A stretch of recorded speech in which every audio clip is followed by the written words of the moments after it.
MDC पूरा होगा ना जी।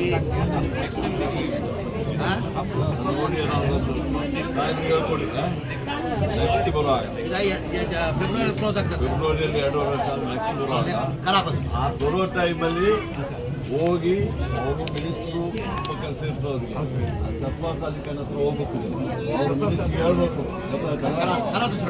ಟೈಮಲ್ಲಿ ಅವ್ರು ಹೇಳಿದ್ರೆ ಮಾಡ್ತಾರೆ. ನೀವು ಹೋಗೋಣ ಈಗ ಒಂದು ವಿಸಿಟ್ ಮಾಡೋದ ಮನೆಗೆ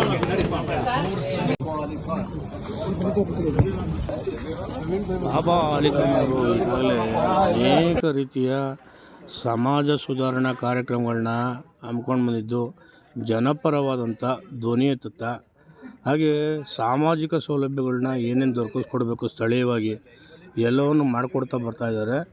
ಇವರು ಇದೀಗ ರಾಜ್ಯ ಸಂಪುಟ ಸಚಿವರಾದಂತಹ ಜಮೀರ್ ಅಹ್ಮದ್ ಖಾನ್ ಅವರು, ಹಾಗೆ ಸ್ಥಳೀಯ ಶಾಸಕರು ಸಚಿವರಾದಂತಹ ಜಾರ್ಜ್ ಅವರು ಕೂಡ ಈಗ ಮನೆ ಮನೆಗೆ ಜನಸಂಪರ್ಕ ಯಾತ್ರೆ ನಂಬ್ಕೊಂಡಿದ್ದು, ಇಲ್ಲಿ ಇವರ ಸಮ್ಮುಖದಲ್ಲಿ ಜನಗಳ ಸಮಸ್ಯೆಗಳ ಬಗ್ಗೆ, ಹಾಗೆ ಬಸ್ ಪಾಸ್ಗಳ ಬಗ್ಗೆ, ವಯೋವೃದ್ಧರಿಗೆ ಪಿಂಚಣಿ ಬಗ್ಗೆ, ಹೀಗೆ ಎಲ್ಲ ರೀತಿಯ ಸವಲತ್ತುಗಳನ್ನ ಬೇಡಿಕೆ ಇಟ್ಟು ಕೇಳ್ತಾ ಇರ್ತಕ್ಕಂಥದ್ದು ನೋಡಿ. ಇವರ ಒಂದು ಸೇವೆಗೆ ನಾವೆಲ್ಲ ಹ್ಯಾಟ್ಸ್ ಆಫ್ ಅಂತ ಹೇಳಲೇಬೇಕು.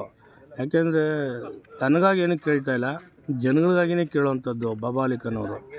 ಬಾಬಾ ಅಲಿಖಾನ್ ಅವರ ಈ ಕ್ಷಿಪ್ರ ರೀತಿಯ ಕಾರ್ಯಚಟುವಟಿಕೆಯ ಸಾಮಾಜಿಕ ಕೇಂದ್ರ ಬಿಂದುವಾಗಿ ಹೊರಹೊಮ್ಮಿರುವಂಥ ಬಾಬಾ ಅಲಿಖಾನ್ ಅವರು ಮುಂದಿನ ಬೃಹತ್ ಬೆಂಗಳೂರು ಮಹಾನಗರ ಪಾಲಿಕೆ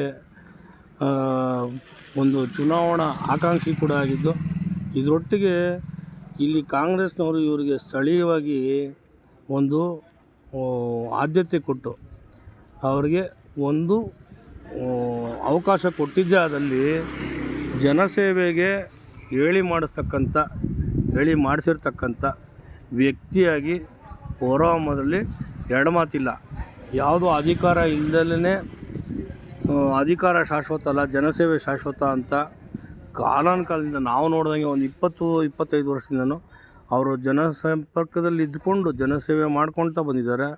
ಹಾಗೆ ಸಣ್ಣ ಪುಟ್ಟ ತೀರಾ ನಿರ್ಗತಿಕರಿಗೆ ಧನ ಸಹಾಯ ಮಾಡುವಂಥದ್ದಾಗಿರಲಿ, ಮತ್ತು ಅವ್ರಿಗೆ ಬೇಕಾದಂಥ ಫೆಸಿಲಿಟೀಸ್ ಕೊಡುವಂಥದ್ದಾಗಲಿ, ರಗ್ಗುಗಳು ಕೊಡುವಂಥದ್ದು, ಕಂಬಳಿಗಳು ಕೊಡುವಂಥದ್ದು, ಆಮೇಲೆ ಶಾಲಾ ಬುಕ್ಗಳು ಕೊಡಿಸಿರುವಂಥದ್ದು, ಈ ಥರ ಅನೇಕ ಉದಾಹರಣೆಗಳಿದೆ. ಇದರ ಮಧ್ಯೆ ಇವರು ಇದನ್ನೂ ಸೇರಿಸಿ ಸರ್ಕಾರಿ ಒಂದು ಅನುದಾನ ಏನಿದೆ, ಸರ್ಕಾರದ ಒಂದು ಯೋಜನೆ ಏನಿದೆ, ಅದನ್ನು ಜನತೆಗೆ ತಲುಪಿಸುವಂಥ ನಿಟ್ಟಿನಲ್ಲಿ ಸರ್ವಕಾಲಕ್ಕೂ ಸಲ್ಲುವಂತಹ ಒಬ್ಬ ಉತ್ತಮ ನಾಯಕನಾಗಿ ಎಲ್ಲ ರೀತಿಯ ಸವಲತ್ತುಗಳನ್ನ ಜನತೆಗೆ ತಲುಪಿಸುವಂಥ ನಿಟ್ಟಿನಲ್ಲಿ ಕಾರ್ಯನಿರ್ವಹಿಸ್ತಾ ಇದ್ದಾರೆ. ಇವರ ಕಾರ್ಯಚಟುವಟಿಕೆ ಕೇವಲ ಒಂದು ವಾರ್ಡಿಗೆ ಸೀಮಿತವಾಗಿಲ್ಲ, ಇಡೀ ಕ್ಷೇತ್ರಕ್ಕೆ ಸೀಮಿತವಾಗಿ ಕೆಲಸ ಮಾಡ್ತಾಯಿದ್ದಾರೆ. ಅವರು ಸರ್ವಜ್ಞನಗರ ಜಾರ್ಜ್ ಸಾಹೇಬರು ಕಾರ್ಯಚಟುವಟಿಕೆ ಎಲ್ಲೆಲ್ಲಿದೆಯೋ ಅಲ್ಲೆಲ್ಲ ಇರ್ತಾರೆ ಇವರು. ಅಂದರೆ ಅವ್ರಿಗೆ ಆ ರೀತಿ ಒಂದು ಸಾಮಾಜಿಕ ಒಂದು ಕಳಕಳಿ ಬದ್ಧತೆ ಎಲ್ಲವೂ ಅವ್ರಿಗಿದ್ದು, ಇಂಥ ಬದ್ಧತೆ ಇರುವಂತಹ ಒಬ್ಬ ಸರಳ ಸಜ್ಜನ ವ್ಯಕ್ತಿ ಸಮಾಜಕ್ಕೆ ತಮ್ಮ ಕೊಡುಗೆ ಕೊಡಬೇಕು ಅನ್ನೋಂಥದ್ದು ಅವರ ಮನೋಭಿಲಾಷೆ. ಇದಕ್ಕೆ ಶಾಸಕರು ಕೂಡ ಒತ್ತಾಸೆಯಾಗಿ ಅವರಿಗೆ ಬಾಬಾ ಅಲಿಖಾನ್ ಅವ್ರಿಗೆ ಮತ್ತಷ್ಟು ಜವಾಬ್ದಾರಿ ನೀಡಿ ಮತ್ತಷ್ಟು ಅವರ ಬೆಳವಣಿಗೆಗೆ ಪೂರಕವಾಗಿ ನಿಂತ್ಕೊಳ್ಬೇಕು ಅಂತ ತಿಳಿಸ್ತಾ, ಇದಾಗಿತ್ತು ಇವತ್ತಿನ ವಿಶೇಷ. ನಿರಂತರ ಈ ಥರ ವಿಡಿಯೋಗಳಿಗೆ ನೋಡ್ತಾ ಇರಿ. ಜೈ ಹಿಂದ್, ಜೈ ಕರ್ನಾಟಕ ಮಾತೆ.